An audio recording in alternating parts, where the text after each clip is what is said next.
ሰላም የእግዚአብሔር ቤተሰቦች ከማኅበረ ቅዱሳን ቴሌቪዥን የዕለቱን አጫጭር መረጃዎች ይዘንላችሁ ቀርበናል።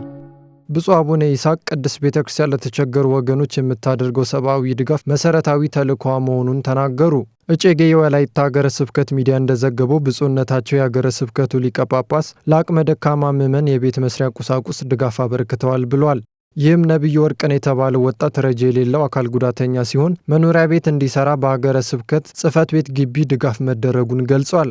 ለድጋፉም ወጣቱ መንግስት በሰጠው ቦታ ላይ ቤቱን ሰርቶ ከነቤተሰቡ ለመኖር የገንዘብ አቅም እንደሌለው ከግምት ውስጥ በማስገባት ነው ተብሏል። ብፁዕነታቸው በመልእክታቸውም ፍጹም የህሊና እረፍት የሚሰጠው የተቸገሩትን መርዳት ሰብአዊ ተግባር ቤተክርስቲያን ከመንፈሳዊ አገልግሎቷ ጎን ለጎን የምታከናውነው መሠረታዊ ተልዕኮ ነው ብለዋል። አክለውም ለአቅመ ደካሞችና ለተቸገሩ ወገኖች የሚደረገው የመርዳት ጉዞ ተጠናክሮ እንዲቀጥል አሳስበዋል።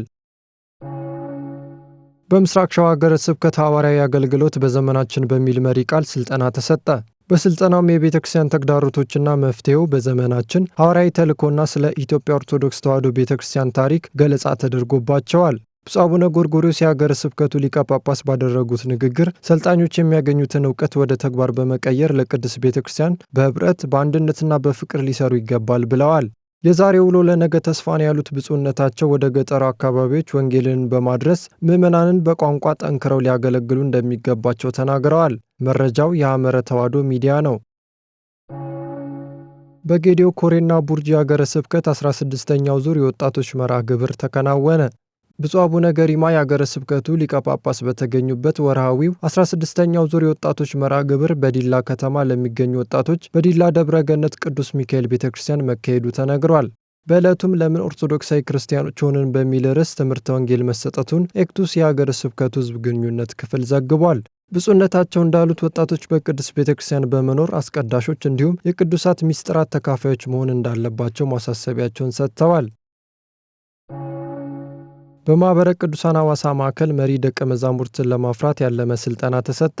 በሐዋሳ ማዕከል ገዳማትና መንፈሳዊ ትምህርት ቤቶች የአገልግሎት ዋና ክፍልና በዋናው ማዕከል አስተባባሪነት ከተለያዩ ወረዳ ማዕከላት ለተውጣጡ 41 ሰልጣኞች ሥልጠና መሰጠቱ ተነግሯል። ሥልጠናው መሪ ደቀ መዛሙርትን ማፍራት ዋነኛ ዓላማው መሆኑን መኮንን ሙላት በዋናው ማዕከል የገዳማትና መንፈሳዊ ትምህርት ቤቶች የሥልጠና ክፍል አስተባባሪ ተናግረዋል። በማዕከሉ የዋና ክፍሉ ተጠሪ ዶክተር ፀሐይ አብዛ ሥርዓተ ቤተ ክርስቲያንና መንፈሳዊ አገልግሎት፣ ትምህርት ሃይማኖት በሥልጠናው ተካተው መሰጠቱን ጠቁመዋል። ተሳታፊዎች በበኩላቸው ሥልጠናው ከልምድ ይልቅ በእውቀት ላይ ለተመሠረተ አገልግሎት እንደሚያግዛቸው ተናግረዋል። መረጃው የሐዋሳ ማዕከል የሚዲያ አገልግሎት ነው። ቅድስት ቤተ ክርስቲያን በምትገነባቸው የትምህርት ተቋማት በግብረ ገብነት የሰለጠነ ዜጋን ለማፍራት መሆኑ ተገለጸ። የወልቂጤ መልከ ጼዴቅ ትምህርት ቤት የ2018 ዓ.ም የትምህርት ዘመን ማጠቃለያ የጉራጌ ሀገረ ስብከት ሊቀ ጳጳስ ብፁዕ አቡነ መልከ ጼዴቅ በተገኙበት አካሂዷል። ብፁዕነታቸው በንግግራቸው ቅድስት ቤተ ክርስቲያን የትምህርት ተቋማትን የምትገነባው ለሀገር የሚበጅ ጥሩ ዜጋን ለማፍራት መሆኑን አስረድተዋል።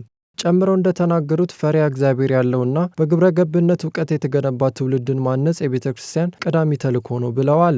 ትምህርት ቤቱ ከመዋለ ሕፃናት ጀምሮ እስከ 12ኛ ክፍል ተማሪዎችን እያስተማረ እንደሚገኝም ሳሌም የሀገረ ስብከቱ ሚዲያ ዘግቧል።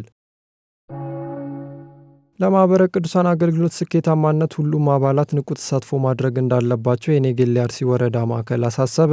በማኅበረ ቅዱሳን የኔጌሌ አርሲ ወረዳ ማዕከል የዓመታዊ ጠቅላላ ጉባኤውን በኔጌሌ አርሲ ደብረ ልዳ ቅዱስ ጊዮርጊስ ቤተ ክርስቲያን በመንፈሳዊ ድባብ አካሂዷል። ጉባኤው የወረዳ ማዕከሉ በየዓመቱ ያከናወናቸው መንፈሳዊ፣ ትምህርታዊ፣ ማኅበራዊና አስተዳደራዊ አገልግሎቶች ቀርበው ተገምግመዋል።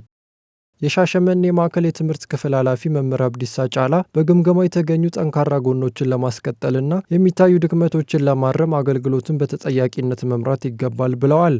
ለማኅበራችን አገልግሎት ስኬታማነት ሁሉም አባላት ንቁ ተሳትፎ ማድረግና መተባበር አለባቸው ሲሉ የሻሸመኔ ወረዳ ማዕከል ምክትል ሰብሳቢ መምህር አገሬ ገብረ ዮሐንስ አንስተዋል። ሰላም እግዚአብሔር ከሁላችን ጋር ይሁን። የዕለቱ አጫጭር መረጃዎች የእስካሁኖቹ ነበሩ።